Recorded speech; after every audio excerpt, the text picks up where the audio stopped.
할렐루야. 새벽을 깨우신 주의 백성들을 다시 한번 예수님의 이름으로 환영하고 축복합니다. 오늘도 엘리사의 8가지의 기적이 우리의 삶의 기적 되기를 예수님의 이름으로 축복합니다. 아멘. 오늘은 엘리사의 7번째, 엘리사를 통한 7번째 기적 이야기입니다. 7번째 기적. 네. 엘리사의 기적을 온전히 이해하려면 엘리사의 기적에 하나같이 통과하고 있는 이야기가 있습니다. 그거를 알려면 어, 엘리사가 엘리야에게 구했던 갑절의 역사, 갑절의 영감이라고 그러잖아요, 보통. 근데 원래 성령이 하시는 역사가 갑절로 내게 임하게 하소서. 그러니까 성령의 갑절의 역사를 구한 거예요. 그러니까 엘리사의 기적을 이해하려면 갑절의 영감, 갑절의 역사가 뭐냐? 이 갑절, 쉐나임, 이 쉐나임이 사실 두 배라고 해석이 많이 되는데 갑절이 두 배란 뜻이잖아요. 근데 사실 성경을 제대로 읽어보고 문맥으로 읽어보면 이것은 쉐나임은 원래는 둘이란 뜻입니다. 둘. 그래서 그 열왕기하 2장의 쉐나임이란 단어가 우리가 지난 언제 묵상이죠? 화요일인가요? 아니죠. 지난주 화요일이죠. 열왕기하 2장 묵상할 때 그 본문에서만 7번 나와요. 셔나임이. 원문으로 보면 두 사람이라는 단어가 굉장히 많이 나와요. 엘리야와 엘리사 두 사람이잖아요. 자, 근데 그 이후에 뭐 엘리사와 한 사람, 뭐 수넴 여인이 그 아들 죽고 나서 어떻게 합니까? 막 엘리사를 붙들고 떨어지지 않으려고 그러니까 게하시가 떨어뜨려 놓고 이런 이야기. 그리고 그 여인과 아들 다 두 사람 이야기예요. 엘리사의 기적을 나중에 지금 제가 내일 이거 다 정리해 줄게요. 내일 금요 예배 때 오시면 제가 이 엘리사의 8가지 기적의 핵심을 다 정리해 드릴 거예요. 근데 그 핵심의 핵심이 뭐냐면 두 사람 이야기예요. 다 두 사람 이야기. 그 두 사람이 그냥 꽉 붙어서 하나가 되려고 하는 이야기예요. 결론적으로 보면. 자, 오늘 이야기도 6장 1절에서 이 본문은 끝납니다. 자, 1절 말씀을 같이 볼까요? 읽어봅시다. 시작. 선지자의 제자들이 엘리사에게 이르되 보소서 우리가 당신과 함께 거주하는 이곳이 우리에게는 좁으니 3절 볼까요? 그 하나가 이르되 청하건대 당신도 종들과 함께 하소서. 자, 여기서 키워드가 뭘까요? 네, 제 눈에 그냥 한 방에 들어온 게 뭐냐? 함께. 지금 엘리사와 제자들이 엘리사의 제자 그룹이 그 열왕기하 앞쪽에 보면 여리고에도 있었고 베델에도 있었고 길갈에도 있었어요. 여기 요단강 근처인 거 보니까 어 여리고일 가능성이 많아요. 50명씩 있었잖아요, 제자들이. 자, 그 사람들 중에 한 부류가 엘리사와 함께 살고 있어요. 함께 살고 있어요. 함께 살 너무 좁아. 50명이 살기에는 너무 좁아. 그래서 우리 집을 좀 넓혀가자. 지금 우리 20평에 사는데 너무 좁으니까 우리 50평으로 넓혀가요. 뭐 그런 거죠. 같이 살 집 너무 좁아서 가자. 그러니까 엘리사 가라 그래요. 그래, 가라. 근데 이 제자들이 뭐라고 하냐면 함께 가주세요. 그래? 함께 가자. 이거예요. 그래서 가서 집을 졌어요. 집을 짓다가 어떤 한 제자가 쇠도끼를 갖고 있었는데 쇠도끼를 휘둘렀는데 그게 도끼 머리가 빠져가지고 요단강에 떨어진 거죠. 그래서 여기 이 사람이 뭐라 그러면 5절에 보면은 한 사람이 나무를 벨 때 쇠도끼가 물에 떨어진지라 이에 외쳐 이르되 내 주여 이는 빌려온 것이니이다. 여러분 여기 아가 뭐냐면 아하 이게 오호라 성경에 오호라 나오죠. 이게 뭘 잃어버릴 때 슬픔 상실의 감정을 표현할 때마다 슬프다 할 때 이게 막 이러는 거예요 지금. 예. 아 여기 외처가 나오죠. 외처가 뭘까요? 그 유명한 차크예요. 써놓으세요. 동그라미 써놓고 차크 꼭 기억하셔야 된다 그랬어요. 막 이러고 있는 거예요 지금. 자, 쇠도끼를 잃어버렸어요. 근데 이 쇠도끼가 어, 집을 짓 때 아주 중요한 도구죠. 근데 그 이스라엘의 이제 이 통일 왕국 시대 에, 그때를 보면 뭐 전쟁을 하잖아요. 전쟁할 때 보면요, 이스라엘이 어, 이 새로 된 무기가 많지 않아요. 사울 왕 하나만 차고 있거나 다윗만 차고 있거나 요나단만 차고 있어요. 우리가 잘 아는 이스라엘이 가나안 땅에 들어갈 때 여호수아 갈렙 때 칼을 든 사람이 한 명도 없고 전부 다 여기는 지금 청동기에서 철기로 넘어가는 가나안 땅인데 이스라엘 백성들은 광야에서 그런 게 하나도 없어요. 그래서 할례를 할 때 뭘로 하나 봤더니 돌칼이죠. 돌칼. 석기 시대야. 신석기 시대. 여기는 지금 청동기를 넘어 철기로 가가지고 다 완전 무장 새 갑옷을 입고 있는데 여기는 한 사람만 칼 들고 있어요. 여호수아. 나머지는 전부 다 돌도끼, 나무. 그 군대도 아니죠. 농부들이죠.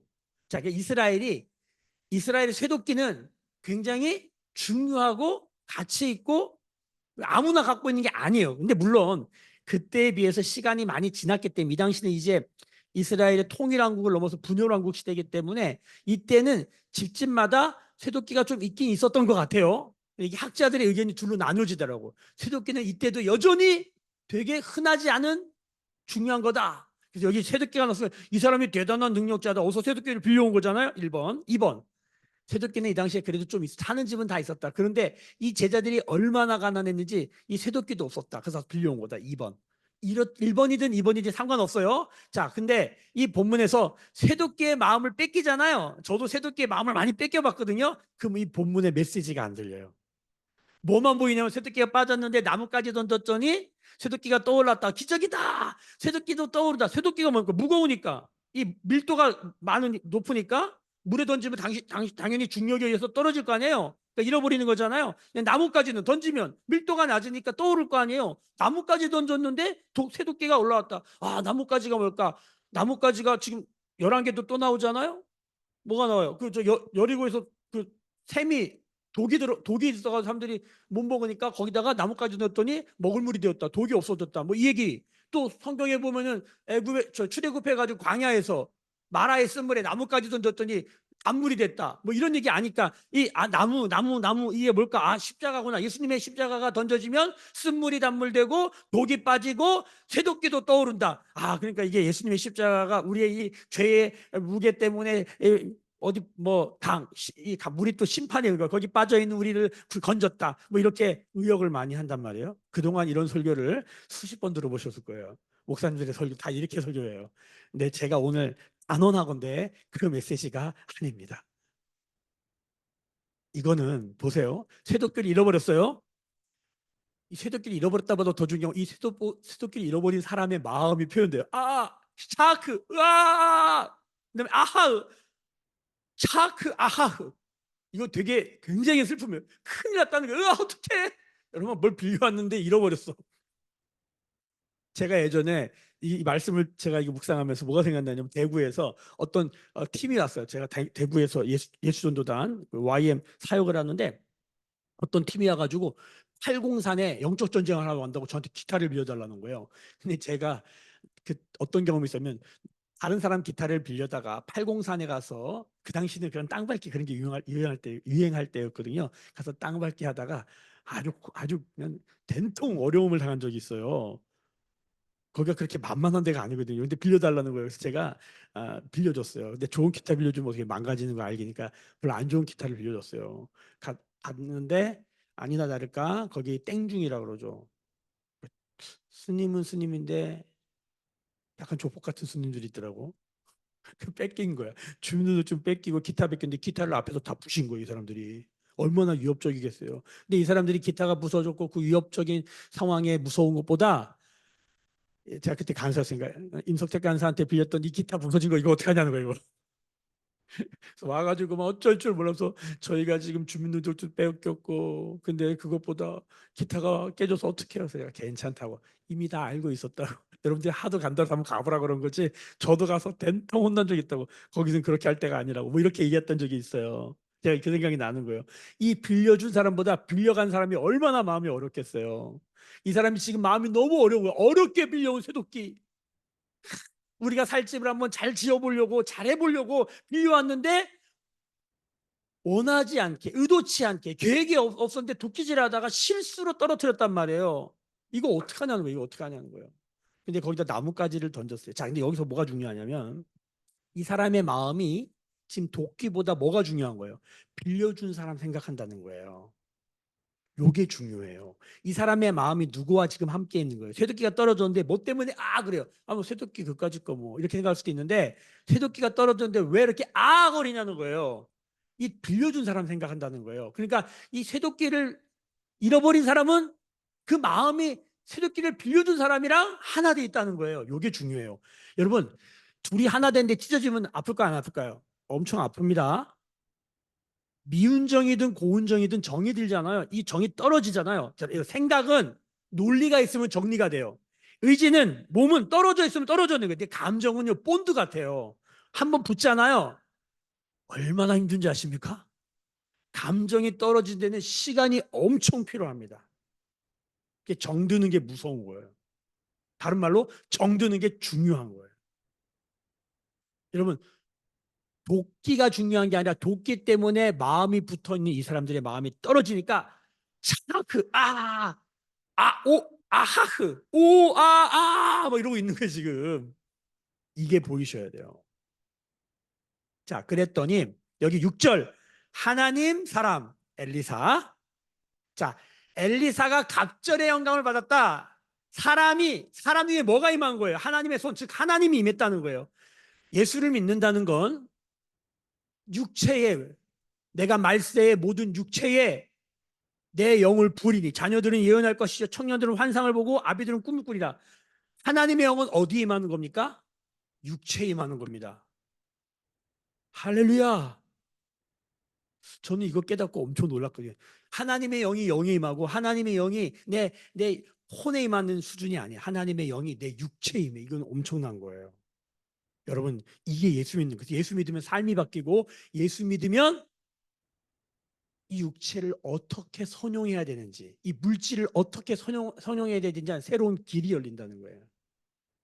예수의 길이 나한테 들어와서 길들여지는 거거든요. 우리가 지금 뭐에 길들여져 있냐? 여러분, 이 세계가 열리시길 예수님의 이름으로 축복합니다. 자, 하나님 사람 엘리사, 사람인데 하나님이 하나 된 사람.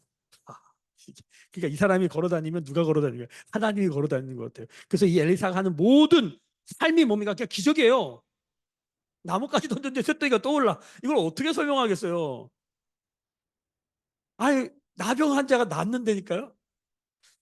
안 놀라요, 우리가. 하여튼 이 기적이 설명할 수 없는 그런 일이 일어난단 말이에요. 7번째 기적, 쇠퇴기가 떠올랐다. 그런데 이 이야기의 핵심으로 흘러가는 걸 보니까 함께하는 이야기예요. 뭐 하다가 이런 일이 일어났어요?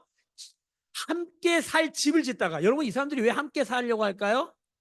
여기 함께라는 단어가 1절에 우리가 당신과 함께할 때 여기 우리가 당신과 함께를 히브리어 성경으로 보면 한 단어예요. 얼굴이에요. 이게 무슨 소리냐면 이게 거주한다. 그게 뭐냐면 앉다. 그러니까 지금 얼굴과 얼굴을 맞대고 앉고 싶어서 이 집을 짓는 거예요. 여러분, 미워하는 사람 얼굴 봅니까 안 봅니까? 얼굴 꼴도 보기 싫다 그래요. 꼴이 얼굴. 굴의 굴자가 꼴이에요. 요 꼬락선이라 그러잖아요. 요게 보기 싫은 거예요. 꼴도 보기 싫은 거예요. 얼굴도 보기 싫다는 얘기예요. 그런데 사랑하면 얼굴만 보고 싶어 해요. 사람을 기억하는데 눈을 감았는데 얼굴은 기억한다고 몸만 기억난다? 이거는 사랑하는 게 아니에요. 사랑하면 얼굴이 기억납니다. 그래서 하나님이 우리에게 하나님의 사랑을 보여줄 때 시편의 수많은 구절에서 하나님은 우리를 긍휼히 여기사 그 얼굴빛으로 얼굴빛. 그래서 사랑하는 사람은 항상 뭐에 민감합니까? 얼굴의 표정에 민감합니다. 하나님은 얼굴을 정죄나 판단하지 아니하시고 얼굴의 표정은 잘 들으셔야 돼요. 소통하는데 아주 중요한 센서입니다. 얼굴을 보면 이 사람의 감정이 어떤지, 이 사람의 기분이 어떤지, 이 사람의 컨디션이 어떤지를 금방 알 수 있습니다. 그래서 얼굴을 보면 이 사람이랑 어떤 대화를 해야 될지를 알게 돼요. 이 사람이 화가 났구나. 슬프구나, 두려워하는구나, 부끄러움이 있구나, 이 사람이 지금 어둡구나, 이 사람이 지금 기분이 좋구나. 이것에 따라서 우리의 언어가 달라져야지. 그래서 철이 들거나 인생을 살면 뭐를 깨닫냐면, 사람을 봤을 때 뭘 보냐면 이 사람의 꼴을 볼 줄 알아야 돼요. 이 꼴, 상태란 뜻이에요. 분위기 파악을 못한다는 건 얼굴을 못 읽어내는 거예요. 근데 이게 얼굴을 너무 보다 보면요, 사람이 굉장히 민감해집니다. 이게 목사가 여기서 설교하잖아요. 여러분 얼굴 보고 하잖아요. 그러니까 제가 여러분의 얼굴에 엄청 민감해요. 이분들이 기분이 나쁘다 딱 앉아 있는데 여러분들은 그 생각을 못해요. 왜냐면 말씀을 듣기 때문에. 근데 말을 듣잖아요. 근데 저는 여러분의 얼굴을 보거든요. 여러분 말을 안 하니까. 그럼 뭐에 민감하냐면, 여러분이, 예, 자, 주일 예배를 생각해 볼게요. 주일 예배 때 예배당에 올 때 여러분이 얼굴이 어떨까요? 저는 여러분들 여기 앞에 서서 이걸 꼭 한번 보셨으면 좋겠어요. 이거는 목사의 특권이에요. 정말 천태만상 그 그대로입니다. 똑같은 표정이 하나도 없습니다. 천태만상. 그러니까 설교를 어디다가 해야 될지가 굉장히 어렵습니다. 이분은 기분이 좋은데 이분은 기분이 안 좋고 쟤는 얼굴이 왜 저래? 이게 너무, 그러니까 힘들어요. 솔직히 말씀드리면 너무 힘들어요. 그러니까 말씀을 듣는데 막 표정이 갑자기 안 좋아져. 그러면 그분의 무슨 생각과 그분의 마음에 어떠함이 있는 건데, 저는 또 뭐가 불편한가, 또 뭐가 걸렸나, 별 생각을 다 한다니까요. 여러분, 주님은 우리의 얼굴을 찾으십니다. 그러니까 제가 동요 중에 얼굴이란 노래가 있어요. 얼굴이란 노래가 아니지. 어젯밤 꿈속에 나는 날개 달고, 그 구름보다 좀 올라갔어요. 무지개 동산에서 놀고 있을 때 이리저리 나를 찾는 아빠의 얼굴. 모습인가요? 얼굴인 것 같아요. 아빠의 얼굴. 아빠의 얼굴이 나를 찾는데, 저는 이거는 굉장히 복음적인 노래라고 생각해요. 나중에 이 동요를 한번 묵상해 보세요.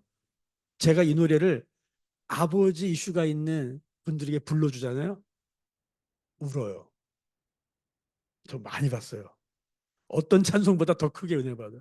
아빠가 나를 찾고 있다. 근데 아빠의 얼굴을 기억하는데, 아빠 얼굴이 어때? 맨날 화났고 막 술 먹고 있고 막 나를 맨날 때리려고 이런 아빠의 얼굴을 기억하면 어떻게 될까요? 아빠 꼴도 못 끼쳐. 근데 아빠가 나를 사랑했던 그 눈동자 얼굴이 기억나잖아요. 눈물이 나요. 하나님이 우리 하나님의 얼굴이 어떤가를 기억하는가? 여러분, 함께 한다는 게 뭐냐면, 함께 거주한다는 게 뭐냐? 얼굴과 얼굴을 맞댄다. 여러분, 신앙은 뭡니까? 하나님의 얼굴과 내 얼굴이 맞대는 거예요. 여러분, 죄 지면 무슨 일부터 할까요? TV에 보면 다 얼굴 가립니다. 얼굴을 안 봅니다. 친밀감을 잃어버리는 거예요. 우리가 예수 믿고 의롭게 되는 건 뭐냐면, 우리의 얼굴에 예수님의 얼굴이 덮치는 거예요. 그래서 하나님의 얼굴을 보는데 하나님 우리 보는데 웃는 거예요. 하나님의 얼굴과 내 얼굴이 하나 되는 거, 이게 함께 하는 거예요. 내가 사랑하는 사람과 얼굴과 얼굴을 맞대고 앉는 거, 그게 사랑하는 거예요. 그래서 여러분, 자식을 낳으면, 자식들은 몰라요. 부모는 밤에 그 얼굴을 계속 쳐다보고 있는 거죠. 맨날 똥 싸지고 맨날 그냥 아주 나를 힘들게 하는데도 그 얼굴만 보면 사르르 녹는 거예요. 이게 부모가 되어야지 않은 지점 아닙니까? 우리는 그런 시간을 보내봤죠. 자식들이 이걸 알기까지가 수십 년이 걸린다는 걸, 저도 50년 정도 살아서 제 자식을 보면서 모르는구나. 저는 어려서 도둑질을 하다가 걸려가지고 아버지한테 두드려 맞은 적이 있습니다. 정말 엄청 두드려 맞았습니다. 그래가지고 아, 막 울었죠. 그 잠들었어요. 울다가 막 꺽꺽거리다 울다 잠들었어요. 근데 한참 자다가 누가 내 몸을 만지고 있는 거예요. 이상하다. 눈을 뜨고 이렇게 봤어요. 아버지가, 나를 그렇게 때렸던 아버지가 내 다리를 어루만지면서 우시더라고.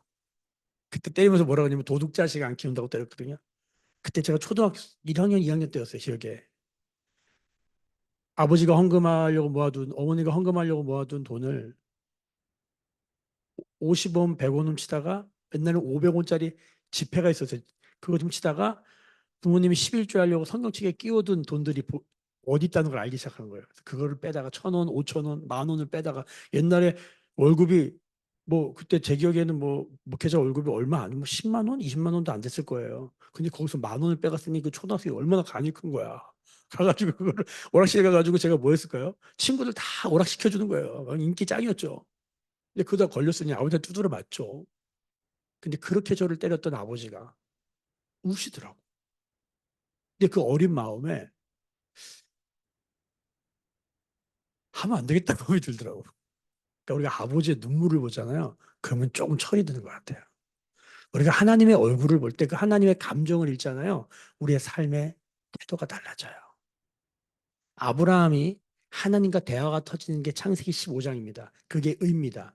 이 얘기는 많이 드렸어요. 근데 이게 16, 17, 18, 19장 가면은 아브라함이 하나님과 소돔과 고모라를 때문에 중보기도하는 장면이 나오는데 거기 보면 아브라함이 하나님과 대화 수준이 달라지는데 그게 뭐냐면 하나님의 생각, 감정을 읽어요. 여러분, 하나님의 마음, 하나님의 감정을 읽는 얼굴을 보는 수준이 달라지는 거예요. 그냥 스쳐 지나가는 얼굴이 아니라 뚫어지게 보는 거예요. 그래서 우리가 사람들의 눈동자를 보는 것을 어려워하면 안 된다고 하는 거예요. 그 눈동자를 보는 게 되게 중요해요. 근데 눈동자 보면 되게 불편하잖아요. 또. 그러니까 서로 사랑 고백하세요. 서로 눈 보세요. 그러면 제일 못하는 게 뭐냐면 눈 보는 거예요. 이게 엄청 어려워요. 그래서 제가 뭐 어떤 얘기도 들어봤냐면 설교하는데요. 끝나고 어떤 분이 저한테 그렇게 말씀하셨어요. 목사님, 얼굴 좀 쳐다보지 마세요. 부담스럽대. 설교하는데 제가 얼굴 쳐다보고 하니까 부담스럽대. 제가 이 말씀을 드리면 함께 거주한다는 건 얼굴을 맞대고 있는 거예요. 왜 이렇게 할까요? 여러분, 제자들이 엘리사가 좋아도 너무 좋은 거야. 여러분, 쇠도끼 아무나한테 빌려주겠어요? 이 중요한 쇠도끼를?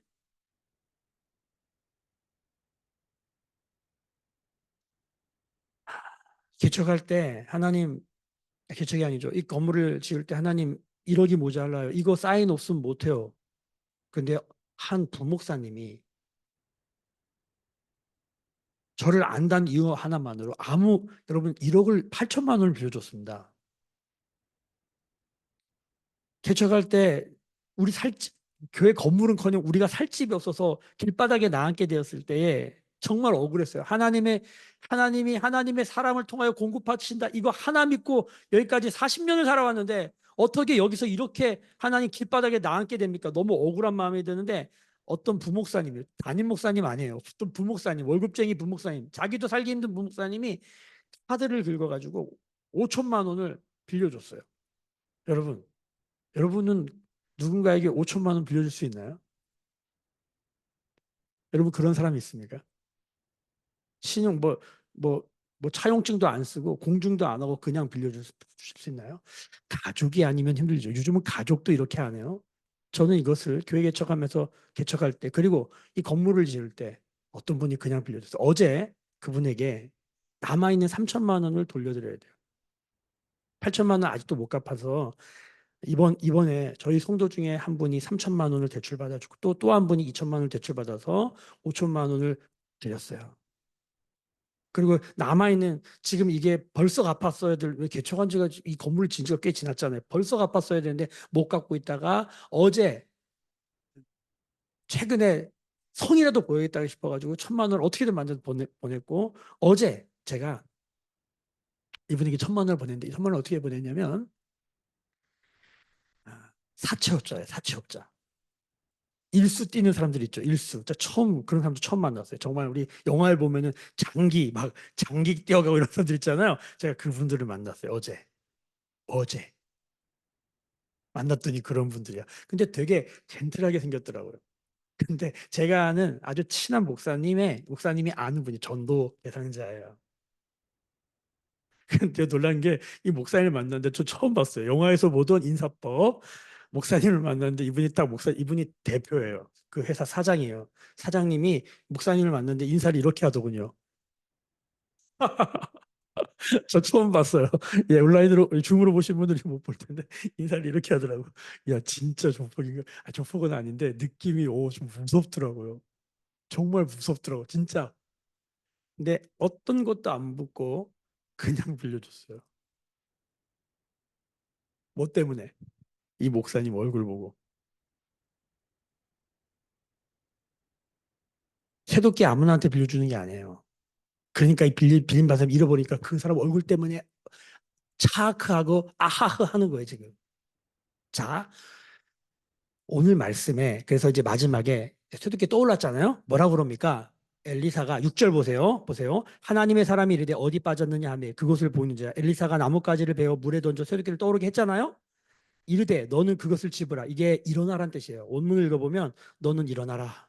그러니까 왜 일어나라 그럴까요? 너무 슬픔에 빠져 있는 거예요. 엠마오로 가던 두 제자, 자기가 그렇게 사랑했던 따랐던 자기 인생을 어떤 스승이 죽었어요. 그러니까 슬픔에 빠져가지고 길을 가는데 예수님이 왔는데도 못 알아봐요. 여러분 우리가 어떤 감정에 너무 깊이 빠져 있잖아요. 너무 상처에 깊이 빠져 있잖아요. 자기의 그런 상황에 너무 깊이 빠져 있잖아요. 그 뭡니까? 이게 안 보여요. 하나님이 함께 하셔도 안 보여요. 누군가 사랑한다는 말도 안 들려요. 그때는 손잡고 어떻게 해야 돼요? 일으켜줘야 돼요. 동굴에서 빼내야 돼. 일어나라고. 목회를 해보니까 이게 목사의 일이더라고요. 동굴에서 나오라고. 그 감정에서 좀 나오라고. 그 상처 좀 나오라고. 여러분 얼마나 힘든지 아세요? 왜냐면 같이 울어야 되니까. 여기 일어나라요. 룸이에요. 룸. 지브라가 아니라 일어나라. 슬픔에 너무 빠져 있는 거예요. 어떻게 해요? 나 이거 지금 나 좋은 일 하려다 이렇게 됐어요. 막 억울하고 슬프고. 나 여기서 좀 더 가면 남 원망도 하는 거죠. 근데 일어나라. 룸. 일어나라. 그 사람이 손을 내밀어 어떻게 지브라. 지브라가 뭐냐면 취하라예요. 일어나서 취하라. 여러분 뭘 잡으라는 거예요. 자, 그리고 그 다음 말씀이 아람 왕 군대가 이스라엘 쳐들어온 얘기예요. 근데 그 맨 끝에 봅시다. 자, 13절. 왕이 이르되 너희는 가서 엘리사가 어디 있느냐 보라. 내가 사람을 보여 그를 잡으라. 똑같은 단어예요. 자, 아람 왕은 지금 엘리사를 어떻게 하려고 그래? 잡기는 잡는데 죽이려고 잡아요. 자, 지금 이 엘리사가 이 사람에게 쇠도끼를 잡아라. 쇠도끼를 잡는 거예요. 쇠도끼를 잡는 건 뭘 잡는 거예요? 이걸 잃어버려서 그 사람과 관계가 깨어지고 그 사람과 떨어지는데 그 사람을 잡으라는 얘기죠. 그럼 무슨 소리예요? 지금 이 사람이 지금 이 집을 쇠도끼를 빌려서 집을 짓는다는 건 엘리사를 잡는 이야기죠. 엘리사와 함께 사는 이야기, 얼굴과 얼굴을 맞댄 이야기예요. 자, 그러니까 오늘의 기적은 무슨 이야기입니까? 무엇을 잡고 있는가? 다른 말로 내가 무엇과 함께 하는가에 관한 이야기라는 거예요. 무슨 소리입니까? 지금 이 쇠도끼 이야기의 핵심은 뭡니까? 함께할 집을 짓다가 일어난 일이에요. 우리가 주님과 함께 하려고 예수 믿고 있습니다. 여러분 마가복음 3장 16절 너무너무 유명한 말씀이죠. 요한복음 3장 16절만큼 우리가 알고 있어야 할 말씀입니다. 다 같이 펴보겠습니다. 마가복음 3장 16절. 마가복음 3장 16절 다 같이 읽어보겠습니다. 13절부터 이렇게 13절부터 16절이 아니라 3장 13절이군요. 13절 시작. 또 산에 오르사 자기가 원하는 자들을 부르시니 나온지라. 이 열두를 세우셨으니 이는 자기와 함께 있게 하시고 또 보내사 전도도 하며 귀신을 내쫓는 권능도 가지게 하려 하심이라. 이에 열두를 세우셨으니 제자들의 목록이 나옵니다. 이게 그 유명한 마가복음 3장 16절에 제자들 목록이에요. 자, 여기서 예수님이 제자들을 원했다. 내가 뭘 원하는가? 예수님의 욕구는 뭐냐? 제자들을 원했다. 제자들을 왜 원하고 있는가? 14절에 원해서 세우시는데 왜 이렇게 세우시는가? 여기 보면 이는 자기와 함께 있게 하시려고. 예수를 왜 믿어야 돼요? 왜 예수님의 제자로 이 새벽을 깨우고 묵기찬의 삶을 삽니까? 주님과 함께 살려고. 이걸 우리만 원하는 게 아니라 주님도 원하고 계신 거예요. 주님의 원함과 나의 원함 같아지는 지점. 예수를 믿는다는 건 그분과 함께하는 것입니다. 함께한다는 건 뭐라고요? 얼굴과 얼굴을 보는 거예요. 얼굴과 얼굴을 보는데 꼴도 보기 싫어가 아니라 그 꼴을 읽어내고 그 꼴이 무엇을 말하는지를 보고 싶은 마음. 이건 사랑을 빼잖아요. 이거는 절대 이해가 되지 않습니다. 그러니까 사랑이 들어오면 여러분 얼마나 좋으면 뽀뽀를 합니까? 제가 이렇게 표현을 해보는 거예요.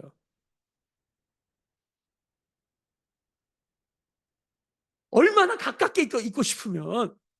그래서 아가서 같은 말씀 읽어보면 이게 하나님과 우리의 사랑을 고백하고 있다는. 원래 성욕은 친밀감의 욕구라지 않습니까? 친밀감의 결핍될 때 우리가 그것을 그렇게 막 사모하게 되는 거예요. 이 세상이 요즘 성에 미친 세상이다 이렇게 말합니다. 이 영적인 메시지는 뭡니까? 다 친밀감, 개인주의, 이기주의가 극대화되어서 다 고독과 외로움에 빠져 죽을 것 같은 거예요. 근데 그게 고통인지도 모르고 사는 거예요. 오늘 엘리사의 7번째 기적의 핵심 메시지는 함께 있는 거예요. 근데 그 다음에 아람왕 군대는 뭐냐면 여기 보세요. 8절 보세요. 그때 아람 왕이 이스라엘과 더불어 싸우며, 이 더불어란 단어는 성경에 안 나오는데, 원어에는 안 나오는데 여기는 써 있어요. 더불어. 근데 자, 이 더불어는 함께하는 더불어가 아니라 싸우는 더불어예요. 지금 아람과 이스라엘이 싸우려고 하잖아요. 근데 정보가 자꾸 빠져나가는 거. 이거 어떻게 됐냐? 여기 재밌는 표현이 나와요. 사람들이 알아요. 10절 보세요. 이스라엘 왕이 하나님의 사람에게 정보를 계속 듣는 거예요. 어떤 식으로 듣냐면 엘리사가 하나님의 사람이 이스라엘 왕과 하나 되어서 계속 정보를 주는 거예요. 그러니까 싸움에서 안 지는 거예요. 그러니까 아람 왕이 불안했다. 성경에 보면 불안해. 불안. 이거 왜 이런 일이 있어? 왜 우리 중에 누가 내 통하는 사람이 있는 거야? 그래서 막 찾아봤어요. 근데 이 적군의 이 아람의 신복들이 왕의 신복들이 얘기해 줍니다. 거기 엘리사라는 사람이 있어요. 근데 이 사람을 어떻게 표현하냐면 여기 보세요. 12절에 보세요. 그 신복 중에 한 사람이 이르 우리 주 왕이여 아니소리다. 오직 이스라엘 선지자 엘리사가 왕이 침실에서 하신 말씀을 이스라엘의 왕에게 고하니라. 여러분 왕이 침실에서 하는 말이 적국에 있는 사람이 어떻게 합니까? 이것도 기적이에요. 아, 어떻게 알아요? 무슨 도청장제가 있는 것도 아니고. 여러분, 성경에 보면 하나님이 하나님의 어전 회의에 하나님의 사람을 초대하시고 성부, 성자, 성령의 회의에 그걸 동참시키셔서 내가 지금 열방 가운데 역사 가운데 어떤 일을 하는지를 알려주십니다. 그래서 이것을 받은 하나님의 사람은 뭐라고 그러냐면 선지자. 선지자는 뭐냐면 파수대, 망대 위에 올라가 멀리서 일어난 일, 파수대에 올라갔다는 건 뭐냐면 높이 본다, 멀리 본다는 거예요. 무슨 일이 일어날지를 보는 거예요. 그래서 중보자는 파수대에 올라간 자다. 뭐냐면 역사에 무슨 일이 일어날지 당장 코앞에 일어난 일이 아니라 이 일이 결국 무슨 일로 갈 것인지 멀리서 오는 이야기를 듣고 보는 사람이에요. 이거는 하나님의 어전회의, 즉 중보기도로 하나님의 회의에 참여하지 않으면 절대 모르는 거예요. 이 시대가 어떻게 흘러갈 것인가? 지금 이 시대의 좌표는 어디에 찍혀 있고 지금 우리는 어떤 색깔로 가고 있는가? 이 세상의 얼굴을 제대로 보지 못하면 안 보여요. 그러니까 맨날 그냥 지지고 볶고 그냥 자기 앞에 있는 닭처럼 그것만 쪼아먹고 사는 인생이 다 크리스찬들이 아니라는 거예요. 크리스찬은 하나님의 어전회에 참여해서 하나님의 얼굴을 보고 그 하나님의 세상을 어떻게 보고 계시는가? 이게 중요합니다. 세상을 통해 하나님을 이해하고 사람을 통해 하나님을 이해하고 상황을 통해 하나님을 이해하는 게 아니라 하나님을 통해 역사를 보고 하나님을 통해 사람을 보고 하나님을 통해 열방을 보는 이 눈이 열린 사람. 그래서 이 아람 왕 군대와의 싸움의 핵심 메시지는 내일 나옵니다. 눈이 떠지냐 안 떠지냐의 메시지예요. 이 눈이 떠지냐 안 떠지냐는 눈을 봐야 된다는 거예요. 성경은. 내가 공부를 많이 해서 인문학을 해서 책을 많이 봐서 내가 경험을 많이 해서 내 이 인식과 이 뭐 IQ가 높아져서 눈이 떠진다가 아니에요. 성경은 절대 그렇게 말하지 않습니다. 일자무식 베드로라 할지라도 하나님의 얼굴을 보고 예수 그리스도의 그 눈동자를 봤더니 여러분 세상이 줄 수 없는 지혜가 열렸더라. 이게 성경의 메시지입니다. 지금 우리는 아이들에게 우리의 성도들에게 우리는 무엇을 가르치고 있는가? 하나님의 얼굴을 통하여 세상을 보자. 우리가 이 새벽을 깨우는 이유는 묵기찬, 기기기, 찬찬찬찬찬찬찬. 목사님 저 얘기 또 하네. 예배는 뭘로 이루어졌냐? 묵찬, 기찬, 설기찬. 이게 목사들이 예배학을 배울 때 배우는 예배의 순서예요. 묵찬, 기찬, 설기찬. 가만히 들여다봤더니 예배는 묵기찬이구나. 성도는 예배하면서 하는데 이거 세 개 하면서 하는구나. 다른 거 안 하셔도 돼요. 이게 성공이 되면 주님과 함께하는 삶이 완성이 돼요. 그러면 하지 말라고 뜯어 말려도 주님의 사랑이 같이 한 번 경험하면 아무도 못 말립니다. 그 한 사람이 나올 때까지, 그 한 사람이 저 될 때까지 이 시간을 보내야 되는 거예요. 개척하고 7년 동안 아무것도 안 했습니다. 아무것도 하는 건 아니지만 묵기차만 하려고 애를 썼고 여전히 묵상의 기초를 올려 몸부림을 쳐요. 그래도 이렇게 어려워. 그러면서 깨닫게 되고 엘리사가 엘리야에게 구합니다. 성령의 역사를 깝조러 주세요. 엘리야가 말합니다. 엘리사에게 네가 어려운 걸 구하는구나. 뭐가 어렵다는 거예요? 주님과 동행하며 사는 게 쉬운 길이 아니에요. 좁은 길이에요. 구원이 뭡니까? 좁은 길이에요. 구원이 뭐길래 좁은 길이라고 그럴까요? 주님과 함께하며 사는 거예요. 주님의 눈으로 세상을 보는 거예요. 그럼 사람들이 박수 쳐주고 환호하고 와 할까요? 돌 던집니다. 예수를 믿으려면 제대로 믿으십시다. 주님의 얼굴을 보십시다. 주님의 눈동자, 주님의 마음이 어떻게 올라가는지. 여러분, 나아만이 어떤 일을 한 거예요? 나아만이 세상의 권력욕, 우월감, 세상의 것들로 가득 차 있는데 그게 나병이라는 거예요. 성경이 말하는 게. 그런데 요단강 일곱 번 들어갔는데 그 자존심 때문에 못 들어가다가 아유 내가 이러고 들어갔는데 났어요. 이렇게라도 들어가야 돼요. 났는데 그 다음에 어떤 일이 벌어집니까? 하나님 외엔 다른 신이 없다. 내 마음에 뭘로 가득 찬 거예요? 하나님의 마음으로 가득 찬 거예요. 여러분 이거 중요합니다. 엘리사의 마음, 나아만의 마음이 같아져요. 근데 엘리사랑 그렇게 같이 다니는 게하시 엘리사의 마음을 몰라. 엘리사와 마음이 달라. 그러니까 여긴 돈 안 받아, 여긴 돈 받아. 부부도 이럴 수 있다는 걸 아십니까? 같이 사는데 마음이 떨어져 있는 거죠. 저는 사람은 다 똑같습니다. 좋아하는 사람 좋아하게 돼 있죠. 나를 좋아하면 나도 그 사람이 마음이 가죠. 저는 최근에 하나님 저를 엄청 격려하시는 방법이 뭐냐면 저를 엄청 좋아하는 사람이 생겼어요.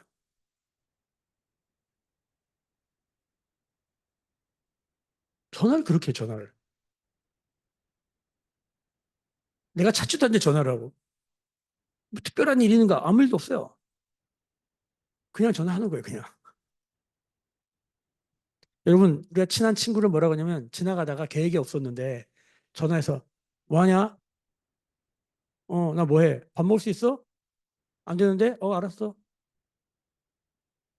뭐 하냐? 지금 바빠. 밥 먹을 수 있어? 기다려. 나오는 거예요. 우리 이걸 뭐라고 그러냐면 친구라고 그래요. 이분을 만나려면 스케줄을 다 짜야 되고 약속을 해야 되고 엄청난 많은 과정을 겪어야 만날 수 있다. 친구입니까? 목사가 성도의 집에 여보세요? 목사님, 집 앞이에요? 그래요, 목사님? 밥 한 그릇 먹고 갑시다. 목사님 오세요. 친구입니다. 목사님, 예약을 하고 오셔야죠. 그럼 식당이죠. 여러분, 하나님과 나는 어떻습니까?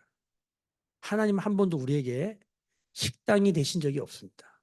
하나님은 언제나 하나님 와 빨리 와 한번 생각해 보세요. 저는 주님 앞에 나갈 때마다 내가 죄를 많이 졌다 연약하다 문제가 많다 그거 아무 문제가 안 돼요.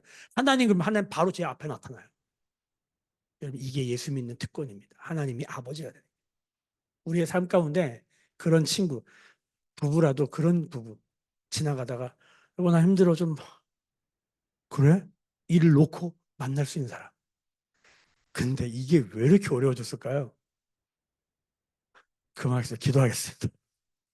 지금은 우리 주 예수 그리스도의 은혜와 하나님 아버지의 크신 사랑하심과 성령의 감화 감동 충만케 하시며 하나님과 성령님과 예수님과 친구가 되게 하시는 함께하게 되어지는 성령의 기름 부으심이 오늘 머리 숙여 묵상하며 기도하며 예배하는 주의 백성들의 머리 위에 그들의 삶과 가정과 생업과 일상과 일터 위에 매일교회와 조국교회와 열방에 나간 선교사님들 위해 새벽을 깨운 주의 백성들 머리 위에 지금부터 영원까지 함께 계실지어다.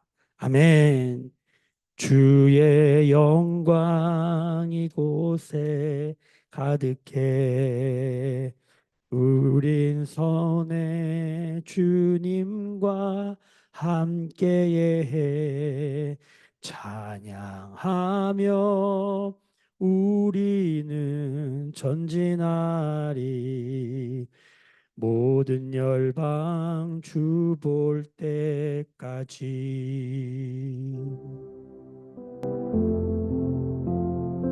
오늘 주님 앞에서 깊이 머무십시오. 주님을 바라보고 주의 눈동자 지금 나를 향한, 우리 가정을 향한,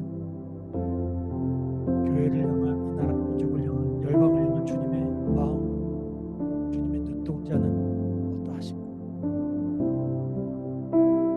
주님 왜 우세요? 왜 우시는 거예요? 또한 주님은 우리의 눈을 보십니다. 왜 울고 있냐? 몰라서 물으시는 것이 아니라 주님 우리와 함께하고 싶으신 것입니다. 엘리사의 7번째 기적은 함께하는 기적. 그러면 새벽기도 떠오르고 전쟁에서도 이긴다는 것입니다. 이 말씀 붙들고 오늘 그 믿음의 삶 살기를 소망하며 마음껏 기도하시고 은혜롭게 기도하시고 그렇게 흩어지시기를 믿습니다. 주님과 함께하는 너들 교회 되게 하여 주옵소서. 자녀들 되게 하여 주옵소서. 같이 기도하며 나가십시다. 부르짖어 기도하십니다. 주여